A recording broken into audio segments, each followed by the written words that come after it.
Has shifted to Geneva, where the leaders of the United States and Russia are set to meet. Joe Biden has touched down in Geneva to meet his Russian counterpart on the last leg of his first foreign trip as the American president. And after mending relations with his closest allies, Joe Biden is ready for his meeting with Vladimir Putin.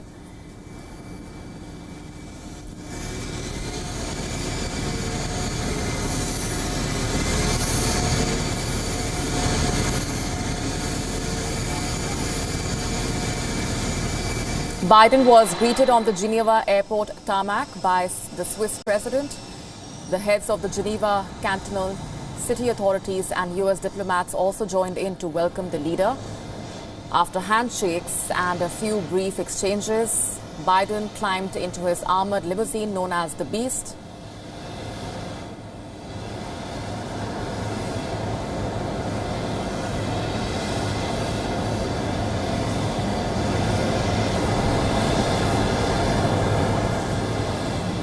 Switzerland has launched a massive security operation to ensure the safety of the two leaders. Around 4,000 police personnel, troops, security personnel have been put in place to guard the summit venue. The summit venue, its surrounding park, has also been ringed with 2 kilometers of barbed wire top security fencing. The city of Geneva is decorated with American and Russian flags. The city is well accustomed to hosting heads of state and other dignitaries. However, such grand summits are rare. The last time leaders from Washington and Moscow met in Geneva was way back in 1985. US President Ronald Reagan and Soviet leader Mikhail Gorbachev met for the first time and decided to embrace the idea of common security, quote unquote. Now, this summit comes as Washington and Moscow have been at loggerheads over a long list of issues. Expectations for the talks are running low. Officials on both sides have been repeatedly saying the two leaders are unlikely to find much common ground. And our correspondent Daria Bondachuk is joining us from Moscow for more on these developments. Hi, Daria. This is a highly anticipated meeting, one that has been touted as an opportunity to reset ties between the two sides. While contentious issues like cybersecurity and human rights are likely to be discussed, do we expect any major breakthrough? Well, many political analysts here have also played down expectations from this summit, saying they're not expecting major breakthroughs. But this possibility for the two leaders of the countries who have been seen as rivals and seeing each other, if not enemies, rivals, and being on other ends on many issues of international arena, this chance for them to sit down and speak directly, have a direct dialogue, is a great opportunity to bring back the relations which are at the lowest point in years, as both President Biden and President Putin have agreed to bring these relations, if not back to normal, at least to a level of some sort of working communication, open communication. Both sides have expressed they need to communicate with each other. However, we know that President Biden, before heading to these talks, did say over the past week that he will challenge and will question President Putin on issues of human rights violations, the way that Russia is involved in Ukraine and has supported opposition, the fight against opposition by the Belarusian regime, and many other issues. At the same time, the Kremlin also has drawn some red lines, and in the run-up to this summit, the Kremlin has sent a message that is not to be lectured on human rights, on the way it adheres to democratic values, or how it treats its domestic opposition. It seems that both sides are hoping to focus on the issues that are of common interest. That is, as Moscow has suggested, could include the discussion on cooperation on resolving the nuclearization of North Korea, conflicts in the Middle East, Afghanistan, Iran, Syria, also they could discuss cooperation on cybersecurity. Moscow has also signaled that it would be open to consider an idea of a swap of prisoners that would include 2 American citizens who are in jail in Russia, as well as cyber criminals. And Moscow said that if Washington would do the same and send hackers wanted in Russia to Moscow, then Russia would respond in kind. Indeed, there are many controversies, and both sides do not see eye to eye, to say the least, on many international issues.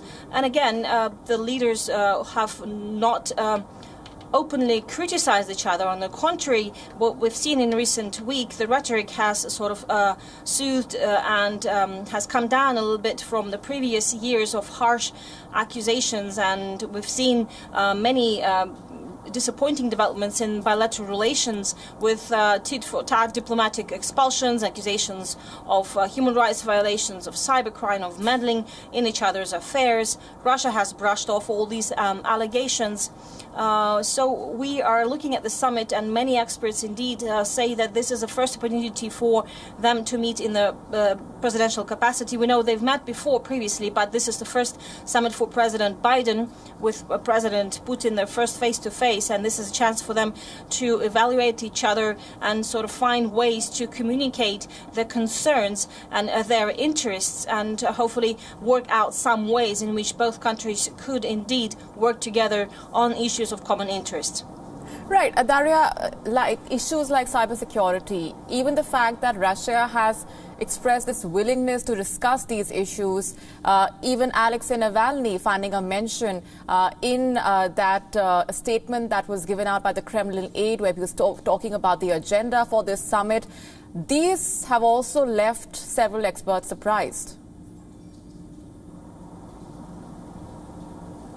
Well, Russia again has previously noted that on the issue of Alexei Navalny, it is not to be lectured on how it is going to treat prisoners, noting that all prisoners are treated equally in Russia. And previously, the rhetoric coming from Moscow has been, do not teach us how to deal with the internal opposition, to deal with our affairs and protesters who are engaged in what Kremlin has dubbed illegal protests. And basically do not interfere in our domestic relations. Russia has been voicing sort of a suggestion that the two sides could talk about business, could focus on resolving some of the outstanding problems. One of the big sort of irritant in relations is, of course, sanctions that have been imposed by Washington on Moscow over election meddling, over hacking allegations, and over Russia's dealing with domestic opposition and sort of violent dispersion of crowds earlier this year in January and in April. So this has, in fact, indeed has caused a lot of inconvenience to Moscow, to government officials and some of the state-run big companies that are part of the heavy machinery industry, the space and aviation industry and energy industry. However, we've seen some sort of preemptive de-escalation, let's put it that way, from the US as well, with Joe Biden waiving sanctions of companies that were involved in the construction of the energy pipeline, the Nord Stream 2, which is running around Ukraine, avoiding Ukraine, delivering gas straight from Russia to Europe. That has been a very important project for the Kremlin, a very sensitive issue, and the US sort of stopping sanctions at last moment on that project has also sort of de-escalated before relations and tensions in the run-up to the summit.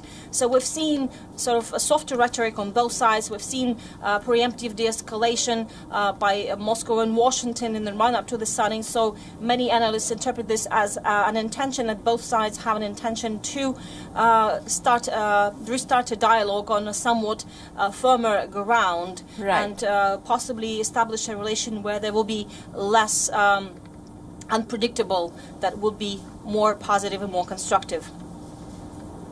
We're leaving it there for the moment, Daria. Thanks very much for joining us with those updates.